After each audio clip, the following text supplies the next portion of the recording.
Yes, good evening, students. Today we are going to understand elimination method. This method belongs to class 10th. ये 10th class का सम है. ये 10th class के बच्चों के लिए थर्ड चैप्टर में आता है. इसमें हमको फाइंड आउट क्या करना होता है. We have to find out the value of x and y. इसमें दो अननोन वेरिएबल्स गिवन होते हैं जिसमें हमको एक्स का वैल्यू अलग है और वाई का अलग है. ये हमें बस फाइंड आउट करनी है. अब क्वेश्चन उठता है हम फाइंड आउट कैसे करेंगे. तो ये इतना ये क्वेश्चन के फॉर्म में आएगा. अब ये क्वेश्चन क्या है. देखिए ये पूरा का पूरा एक इक्वेशन है तो इसको हम एक इक्वेशन नाम दे देंगे. Equation first. ये जो है ना ये इक्वेशन 2 है. ये इसको हम नाम दे दिए इक्वेशन 2. इक्वेशन मतलब एक कंडीशन. हिंदी में बोले तो समीकरण है. ये पहला समीकरण है और ये दूसरा समीकरण है. तो इन दोनों केसेस से, दोनों कंडीशन से, दोनों समीकरणों से, दोनों इक्वेशन से हम ये पता करने वाले हैं कि भाई एक्स का वैल्यू क्या होगा, वाई का क्या होगा. अब इसको पता करने के हैं वो भी वेरियस मेथड होते हैं, बहुत सारे मेथड होते हैं. Out of which we are going to understand today only elimination method. अब भाई कौन कौन से मेथड होते हैं इसको समझने के. एक हुआ एलिमिनेशन मेथड, एक हुआ सब्स्टिट्यूशन मेथड, एक हुआ cross multiplication method. Like this there are three methods to find out the same solution, but still we are taking only elimination method to find out the solution of this question. अब ये first और second equation given है तो जब हमें elimination method से solve out करना है तो हमारा फोकस रहेगा कि जो फर्स्ट वैल्यू है, ये वेरिएबल में कुछ भी आ सकता है. जैसे एक्स वाई है वैसे ए बी आ सकता है और कोई भी वेरिएबल आ सकता है. मतलब कोई भी अल्फाबेट आ सकता है ए से लेकर जेड तक, बट दोनों डिफरेंट होंगे. ठीक है. तो अब अपन सॉल्यूशन करते हैं इसको. तो ये हमारा एक क्वेश्चन है. अब इस क्वेश्चन में अपना पहला टारगेट है कि हम इसकी फर्स्ट वैल्यूज को सेम करें.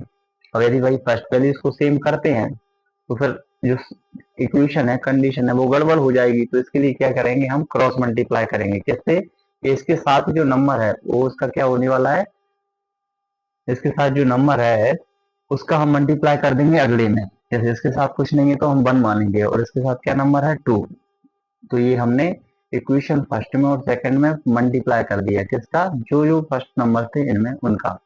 तो यहाँ पर हमको मेंशन करना पड़ेगा कि मल्टीप्लाई जो हमने किया है उसको हमें लिख के देना पड़ेगा कि multiply equation first by. Equation first को हम किससे कर रहे हैं, 2 से. And equation second by 1 and subtracting them. ये पूरी कंडीशन हमने मेंशन कर दी कि ये इक्वेशन फर्स्ट है उसमें हमने 2 से मल्टीप्लाई किया है और इक्वेशन सेकंड में अपन ने फर्स्ट से मल्टीप्लाई किया है. और उसके बाद हमको क्या करना है, इसको घटाना होगा. किसको, ये दोनों इक्वेशंस को. अभी ये डाउट नहीं रहना चाहिए कि इसमें हमने 2 से क्यों किया और 1 से क्यों किया. बात बड़ी सिंपल है. दूसरे इक्वेशन में पहला नंबर 2 था इसलिए हमने इसको 2 से किया और पहले इक्वेशन में पहला नंबर के साथ 1 नंबर था इसलिए हमने दूसरे को 1 से किया, क्रॉस मल्टीप्लाई किया. राइट. अभी इसका हम सीधा रिजल्ट लिखते हैं. देखो जब 2 से इंटू करेंगे तो ये पूरा हमारा LHS साइड है और ये हमारा RHS साइड. हम बोथ साइड मल्टीप्लाई करेंगे जो भी नंबर से मल्टीप्लाई करते हैं. तो फिलहाल 2 से करते हैं भाई. 2 का x में करेंगे तो क्या हो जाएगा 2x. फिर 2 का हम 2 में करेंगे तो क्या हो जाएगा 4y. और 2 का हम 50 में करेंगे तो क्या हो जाएगा 100.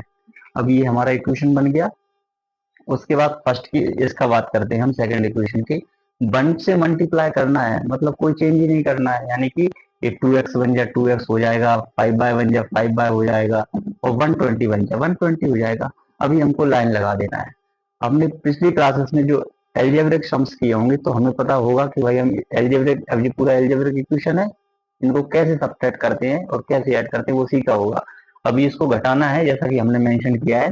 तो हम जो सेकंड इक्वेशन है उसके साथ में जो भी साइन है उसका अपोजिट साइन लगाएंगे. ये पॉजिटिव नंबर है तो इसके साथ में क्या लगा दिया हमने, नेगेटिव. अभी इसका कोई वैल्यू नहीं है अपने लिए. ये जो है ना ये पॉजिटिव है तो ये क्या हो जाएगा नेगेटिव. ये नेगेटिव हो गया, ये भी नेगेटिव और ये भी पॉजिटिव था तो ये भी क्या आ जाएगा नेगेटिव. कहने का मतलब इस नंबर को अब हम क्या मान के चलेंगे, माइनस का 2, इसको माइनस का 5y और इसको माइनस का 120. आगे बढ़ते हैं भाई. 2x में से 2x चला जाएगा, ये पॉजिटिव है ये नेगेटिव, तो इसको तो हम यूं खल्लास कर देंगे क्योंकि 2x में 2x चला गया. इसकी कहानी खत्म. इसकी बात करते हैं. 4y प्लस का है और 5y किसका है, पहले प्लस का था अभी माइनस का है तो भाई 5y में से ये जाएगा तो सिंगल y बचेगा. आप ऐसे भी लिख सकते हो कि 1y बचा. अब बनवाए तो बच्चा, बट बड़ा नंबर किसका है, नेगेटिव या पॉजिटिव। यदि नेगेटिव है तो ये बचा हुआ भी किससे आएगा, नेगेटिव। फिर ये 100 में से 120 गया तो यहाँ पर बचने वाला है 20। अभी हम माइनस माइनस दोनों साइड है उड़ा देंगे, कट कर देंगे, तो बाय बाय बन जा तो बाय, तो फाइनली जो वैल्यू आएगा ये हमारा y का वैल्यू आया। ये हमारा एक वैल्यू आ गया, जबकि हमको पता कितनी करनी है, 2। अब काम इजी हो जाने वाला है। कैसे इजी हो जाएगा कि ये y का क्लियर वैल्यू आ गया है, इसको हम इक्वेशन 1 में रखेंगे तब भी वैल्यू आ जाएगा x का, और 2 में रखेंगे तब भी। अभी इसे समझते हैं कैसे करेंगे इसको। देखिए ये पार्ट हमारा हो गया, उसके बाद समझते हैं यहाँ पे putting value of y in equation first या सेकंड किसी में भी रखें, दोनों से आएगा, ठीक है। तो पहले तो हम फर्स्ट को लिख लेंगे। अब भाई y का वैल्यू 20 था, तो x प्लस 2, इस y की जगह पर हम डाल देंगे 20।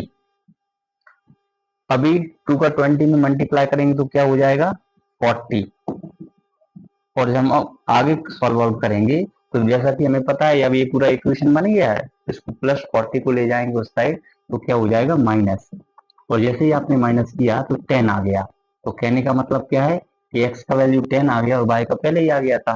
तो देयरफॉर x इक्वल टू 10 और y इक्वल टू 20। हम चेक भी कर सकते हैं इसको। ये तो हमारा आंसर आ गया, सवाल में यही था और यही हमारा आंसर आना था। चेक कैसे कर सकते हैं, देखिए ये आपका जो इक्वेशन है इसमें बोला क्या गया था कि भाई एक एक्स और 2 वाई मिलके 50 आना है। तो आप चेक कर लो कि एक एक्स का वैल्यू 10 हैगा, तो हम ये मैंडेटरी नहीं है, अपने सेटिस्फिकेशन के लिए चेक करना है हमको।